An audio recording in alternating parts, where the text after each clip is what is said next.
what's happening. All right, got some more connections going on here. I don't have anything against anybody racially, or culturally necessarily, ideologically. Yeah, no one, no one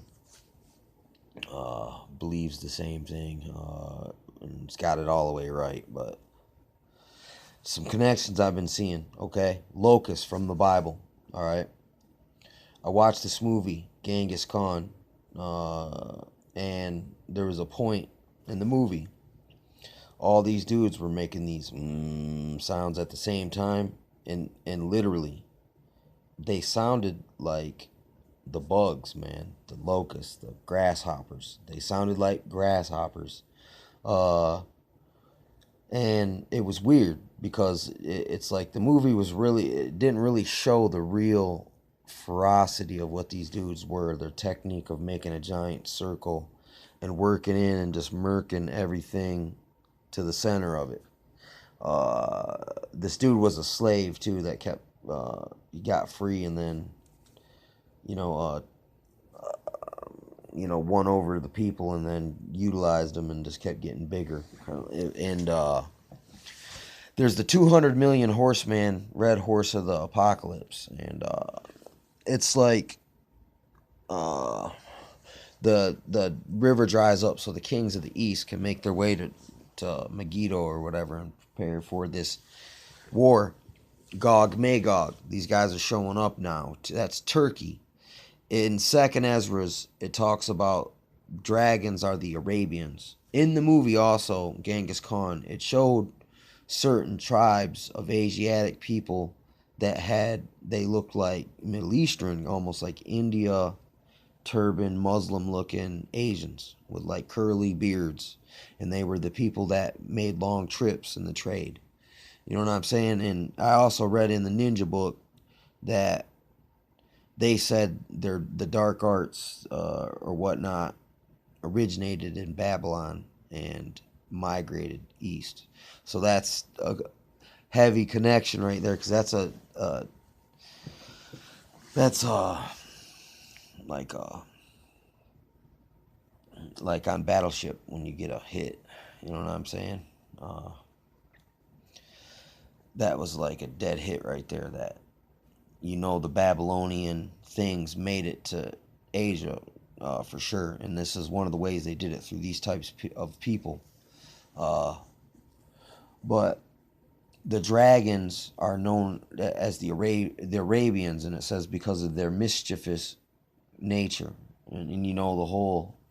If you listen to the radical Muslim doctrines, it's very subversive in its nature, like a lot of these other cultist religions and Babylonian mystery cults, sex cults, uh, an antichrist, basically. It's kind of crazy because even in it, the dude had a connection to lightning, and he even said his time is short in the movie. So I mean, that's another thing. It was around 1200, and from my calculations, what I read in the Ojibwa history book, according to the records of what the guy got, he said the generations, it's like there was only so many generations that they could count back that they were in the Michigan Great Lakes area, and it seems like it's around 1200. You know what I'm saying? 80. So I mean, that's not even really that long ago. Freaking, at the same time, the hordes over there of the Genghis Khan taking over that section of the territory of the world. They don't never talk about this neither, by the way. This is the one. This is a kind of suppressed kind of topic, but we get over here according to the copper plate at the same time that this is going on over there. You know what I'm saying? And it does say Jews made it to China and India. It's in either Second Ezra's. It's also in Gad the Seer.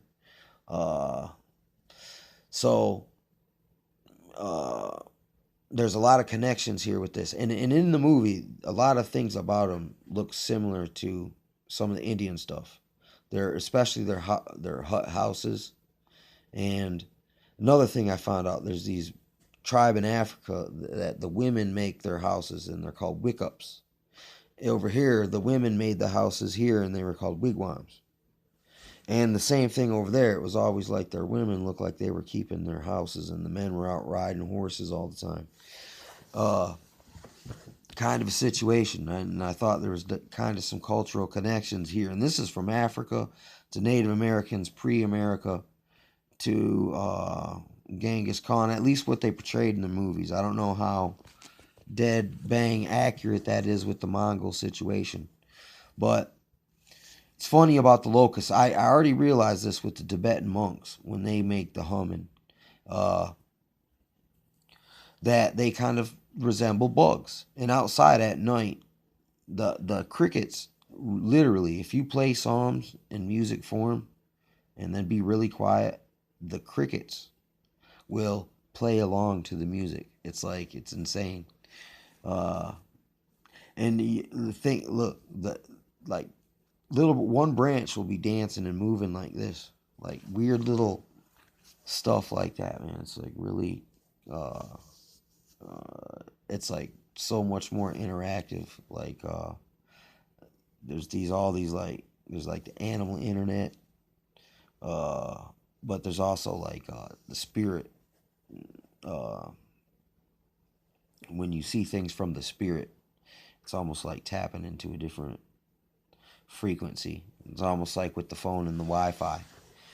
Uh, and they're kind of like lenses that help you observe things in different ways, and you'll see different stuff the more of these kind of different uh, experiences, and you'll start to notice